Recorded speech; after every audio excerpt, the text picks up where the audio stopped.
ঢাকা ৯ আসনে ত্রিমুখী লড়াইয়ের আভাস। বিএনপির হাবিবুর রশিদ, জামায়াতের কবির আহমেদের সঙ্গে মাঠে এনসিপির তাসনিম জারা।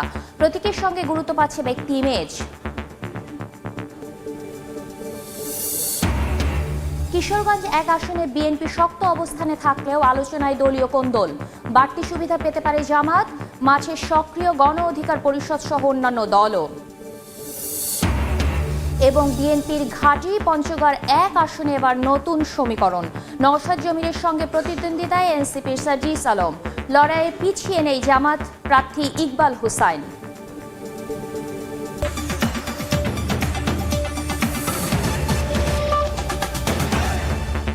ওসমান হাদির জানাজায় লাখো মানুষের ঢল।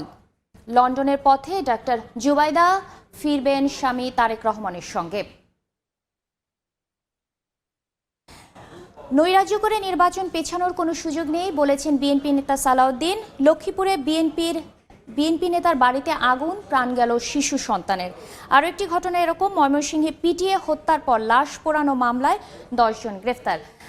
আমরা যেটি দেখছিলাম সেটি হচ্ছে যে আজকের যে শিরোনামগুলো ছিল সেই শিরোনামগুলো অর্থাৎ মূল যে সংবাদ তার বিশেষ গুরুত্বপূর্ণ শিরোনামগুলো দেখে নিলাম। এবার আসি নির্বাচনের আমাদের আজকের যে বিষয়, ঢাকা ৯ আসনে সবুজবাগ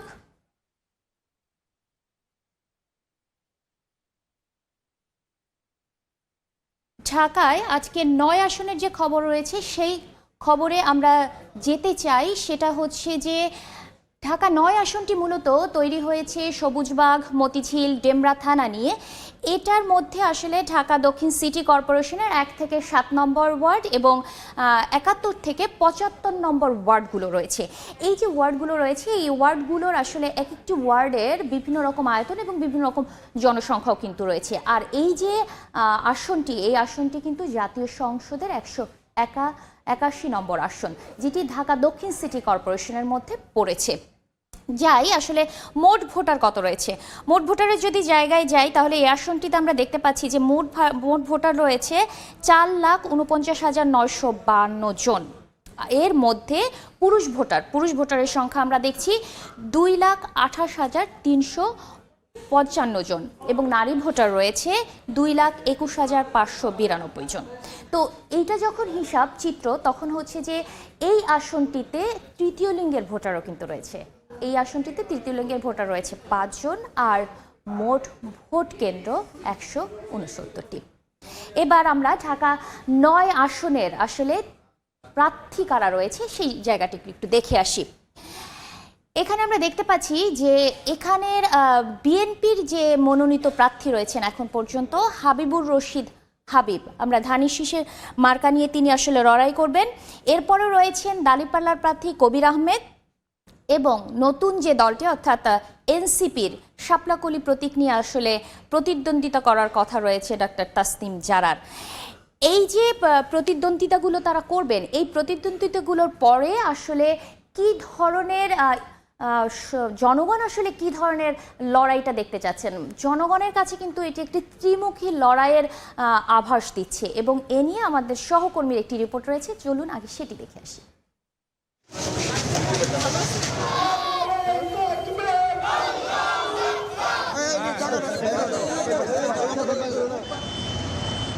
হাত বাড়ালেই মেলে মাদক, বর্ষাকালে ডুবে যায় সড়ক, শীতকালে থাকে তীব্র গ্যাস সংকট। এছাড়া ফুটপাত দখল যেন নিত্যদিনের ঘটনা।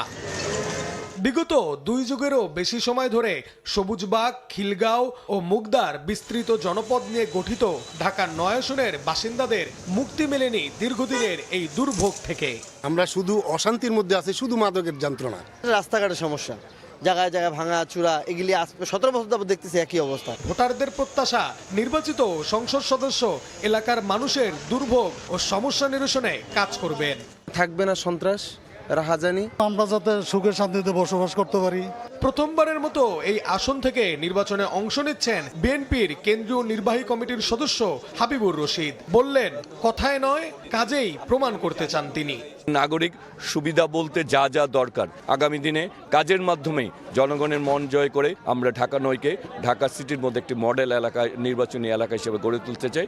অন্যদিকে বাংলাদেশ পরিবহন শ্রমিক ফেডারেশনের সভাপতি ও জামাত মনোনীত প্রার্থী কবির আহমেদ বলছেন, নির্বাচিত হলে অগ্রাধিকার ভিত্তিতে সকলের জন্য কর্মসংস্থানের ব্যবস্থা করবেন। নিম্ন আয়ের লোকদেরকে আমরা কর্মসংস্থান দেওয়ার জন্য আমাদের পক্ষ থেকে যথেষ্ট চেষ্টা করছি এবং আমরা যদি নির্বাচিত হতে পারি তাদের জন্য আমরা এখানে কর্মসংস্থান সৃষ্টি করব। খিলগাঁওয়ের মেয়ে ডাক্তার তাসনিম যারা প্রথমবারের মতো সংসদ নির্বাচন করবেন ঢাকা ৯ আসন থেকে। জাতীয় পর্যায়ে নিজ এলাকাকে তুলে ধরে সমস্যা সমাধানের আশ্বাস তার। আমি খিলগাঁও এলাকায় বড় হয়েছি, আমি এই এলাকারই মেয়ে। যা যা সমস্যা আছে সবগুলোই আমরা জানার চেষ্টা করছি, বোঝার চেষ্টা করছি। জাতীয় পর্যায়ে কিভাবে অ্যাড্রেস করতে পারি, লোকাল পর্যায়ে কিভাবে অ্যাড্রেস করতে পারি, সবকিছুই কর্মপরিকল্পনাতে থাকবে। বিএনপি, জামাত, এনসিপি ছাড়াও এই আসনে মাঠে আছে ইসলামী আন্দোলন বাংলাদেশ ও স্বতন্ত্র প্রার্থীর পোস্টার ব্যানার। এই আসনের মোট ভোটার সংখ্যা 4,49,952। নির্বাচনী উত্তাপ ছড়িয়ে পড়েছে ঢাকা ৯ আসনের পাড়া মহল্লার প্রতিটি চায়ের দোকানে। এখানে কারো পছন্দের প্রার্থী বিএনপি, কারো জামাত, কারো এনসিপি। ভোটাররা মনে করছেন বড় তিনটি রাজনৈতিক দলের ৩ জন প্রার্থী এখানে নতুন হওয়ায় ভোটের হিসেব নিকেশ বদলে যেতে পারে শেষ মুহূর্তের প্রচারণা ও নির্বাচনী প্রতিশ্রুতিতে। ঢাকা ৯ আসন থেকে নাইম হাসান, সময় সংবাদ, ঢাকা। একমাত্র আইএফএল ক্লাস পাইপ নিশ্চিত করে প্রতি ইঞ্চিতে সঠিক থিকনেস ও সঠিক। দর্শক, প্রতিবেদনটি দেখলাম, এবার আমরা চলে যাব সরাসরি সেই এলাকায়, অর্থাৎ ঢাকা ৯ আসনের এই এলাকায় আমাদের একজন সহকর্মী রয়েছেন। তিনি রয়েছেন খিলগাঁও এলাকায়, সামদানি প্রত্যয়। আমরা সামদানি প্রত্যয়ের কাছে যেতে চাই। সামদানি, আসলে আপনি আমাদেরকে একটু জানাবেন যে নির্বাচনের এখন মাঠটা আসলে সাধারণ মানুষের কাছে কেমন? জাতীয় সংসদ নির্বাচনের তফসিল ঘোষণার পর থেকেই বইছে নির্বাচনী হাওয়া। তারই ধারাবাহিকতায় আজ আমরা রয়েছি ঢাকা ৯ আসনের অন্তর্ভুক্ত খিলগাঁওয়ের তালতলা এলাকায়। এই ঢাকা ৯ আসনটি ঢাকা দক্ষিণ সিটি কর্পোরেশনের ১২টি ওয়ার্ডের সমন্বয়ে গঠিত এবং মুগদা, খিলগাঁও এবং সবুজবাগের বিস্তৃত এলাকার সমন্বয়ে এই আসনটি গঠিত। এই আসনে মোট ভোটার রয়েছেন প্রায় ৪.৫ লাখ এবং সবচেয়ে চমকপ্রদ তথ্যটি হচ্ছে এই আসনে নারী ভোটার এবং পুরুষ ভোটারের রেশিও বা অনুপাত সেটি কিন্তু প্রায় অর্ধেক, অর্থাৎ নারী ভোটার এবং পুরুষ ভোটার 50-50 রেশিওতে এখানে রয়েছেন। একই সঙ্গে এই আসনটিতে প্রার্থিতা করবেন বিএনপির ধানের শীষ প্রতীকে প্রার্থিতা করার সম্ভাবনা রয়েছে হাবিবুর রশিদের, যিনি ছাত্রদলের সাবেক সাধারণ সম্পাদক ছিলেন এবং বিএনপির কার্যনির্বাহী কমিটির সদস্য। একই সঙ্গে এখানে জামায়াতের দাঁড়িপাল্লা প্রতীকে প্রার্থিতা করছেন কবির আহমেদ এবং এখানে এনসিপির শাপলাকলি প্রতীকে প্রার্থিতা করছেন ডাক্তার তাসনিম যারা। ভোটারদের সঙ্গে আমরা কথা বলে জানতে পেরেছিলাম ভোটারদের একটি অনুযোগ এবং অভিযোগ যদি আমরা বলি সেটি হচ্ছে তারা মনে করছেন যে এখানে যারা প্রার্থী হয়েছেন তারা জনঘনিষ্ঠতার চেয়ে ফেসবুক এবং সামাজিক যোগাযোগ মাধ্যমে প্রচারণাটি বেশি করছেন। ভোটারদের প্রত্যাশা প্রার্থীরা জনগণের প্রত্যাশাগুলোকে সামনে থেকে দেখবেন এবং আরও অনেক বেশি জনঘনিষ্ঠ প্রচারণা করবেন। ঢাকা ৯ থেকে এই ছিল আমার কাছে সবশেষ। ধন্যবাদ সামদানি, আমাদেরকে জানাচ্ছিলেন আসলে নির্বাচনের যে সবচেয়ে যে খবর সেই খবরগুলো। আমরা এতক্ষণ ঢাকা ৯ আসনের ভোটের খবরাখবর জানছিলাম, আমাদের প্রতিনিধিরাও যোগ দিয়েছিলেন। এবার আমরা যাচ্ছি ঢাকার আরেকটি আসন, কিশোরগঞ্জ ১ আসনে।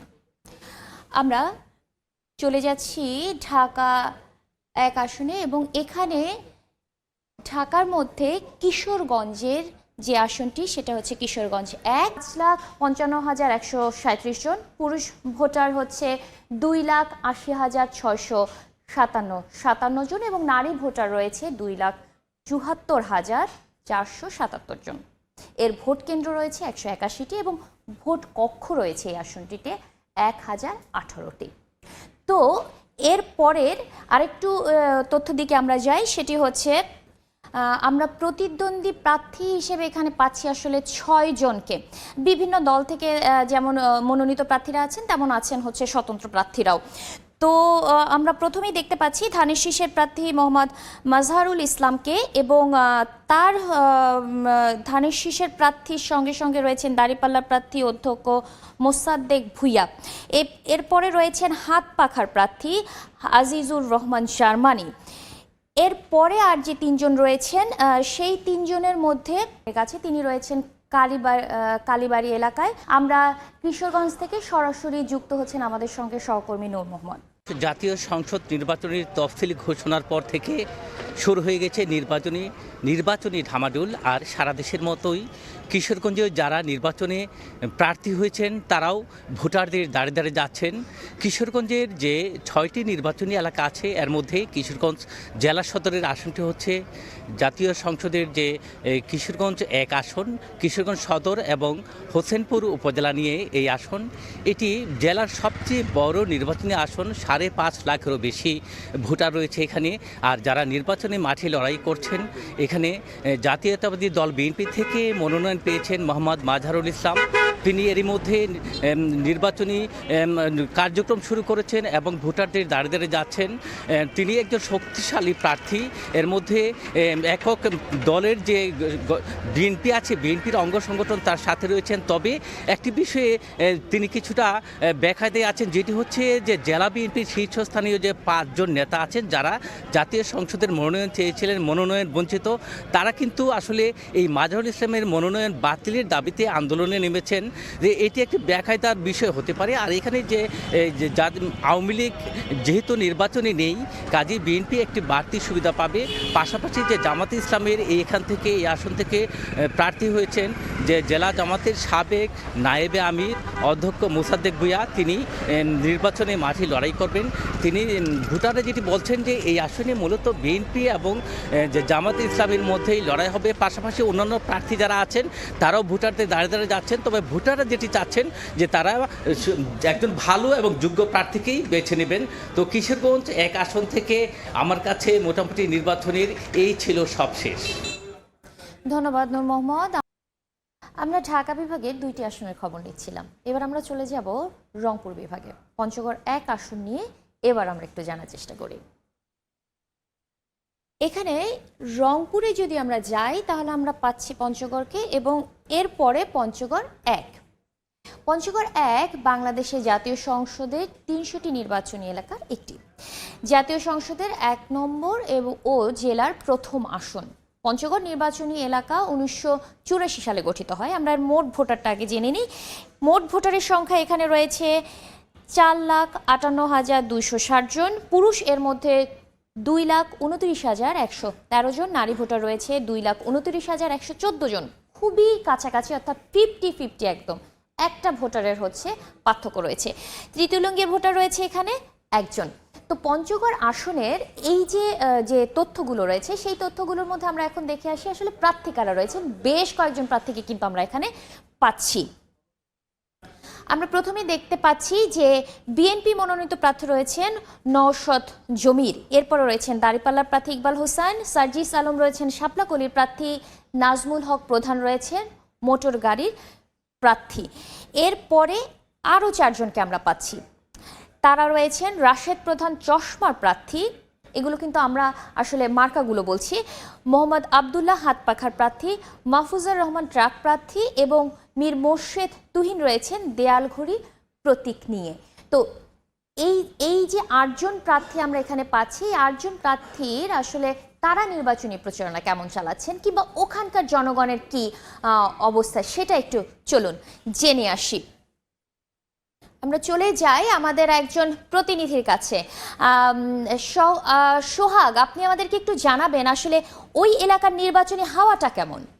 এই আসনে প্রায় 4.5 লাখের অধিক ভোটার রয়েছে এবং এর মধ্যে নারী যে ভোটার রয়েছে সেই নারী ভোটারের সংখ্যা হচ্ছে প্রায় 2.5 লাখের মতো এবং পুরুষ ভোটারের সংখ্যাও কিন্তু একই রয়েছে। আরেকটি আমরা জেনেছি যে আসনে কিন্তু যে তৃতীয় লিঙ্গের ভোটার রয়েছে সেই তৃতীয় লিঙ্গের ভোটারের সংখ্যা রয়েছে 1 জন। আমি বলে রাখি যে ত্রয়োদশ জাতীয় সংসদ নির্বাচনকে ঘিরে কিন্তু যতই দিন অতিবাহিত হচ্ছে এই আসনটি কিন্তু জমে উঠেছে। একই সাথে বলে রাখি যে এই আসনটি মূলত গুরুত্বপূর্ণ আসন বলা হচ্ছে, কারণ এই আসনের যে রাজনৈতিক দলগুলো রয়েছে বিএনপি, জামাত এবং এনসিপি সহ এই দলগুলোর যে প্রধান নেতাগুলো রয়েছে বা মুখ্য যে ভূমিকা পালন করছে সেই সকল নেতা কিন্তু এই আসনটি থেকে কিন্তু নির্বাচনে অংশগ্রহণ করছেন। আমি বলে রাখি যে এই আসনটি বিএনপির শক্ত ঘাঁটি হিসেবে বলা হয়ে থাকে। মূলত এই আসনটিতে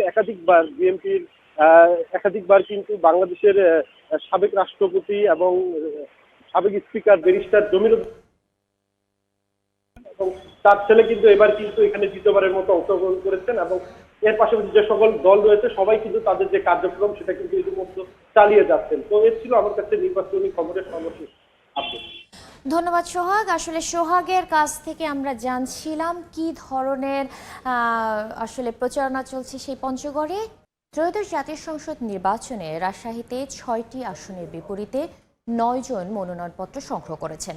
এর মধ্যে বিএনপি নেতা 4 জন, একজন জামায়াতে ইসলামী এবং 4 জন স্বতন্ত্র প্রার্থী রয়েছেন। সকালে জেলা রিটার্নিং কর্মকর্তার কার্যালয় থেকে মনোনয়নপত্র সংগ্রহ করেন রাজশাহী 3 আসনে বিএনপি মনোনীত প্রার্থী অ্যাডভোকেট শফিকুল হক মিলন।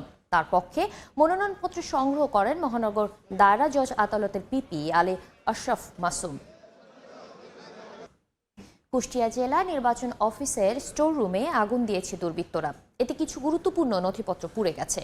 পুলিশ জানায় ভোরের দিকে নির্বাচন অফিসের নিচতলার স্টোর রুমের পেছন দিক থেকে জানালার কাঁচ ভেঙে আগুন দেয় দুর্বৃত্তরা। ধোঁয়া দেখে স্থানীয়দের নজরে এলে নির্বাচন অফিসের নাইট গার্ড ও স্থানীয়দের সহায়তায় আগুন নিয়ন্ত্রণে আনা হয়। আগুনে বড় ধরনের কোনো ক্ষয়ক্ষতি হয়নি বলে জানিয়েছেন জেলা নির্বাচন কর্মকর্তা। এই ছিল নির্বাচনের সময়। এরপর রাতের সময় নিয়ে সঙ্গে থাকবেন জাফর সাদিক। সঙ্গে থাকুন সময়।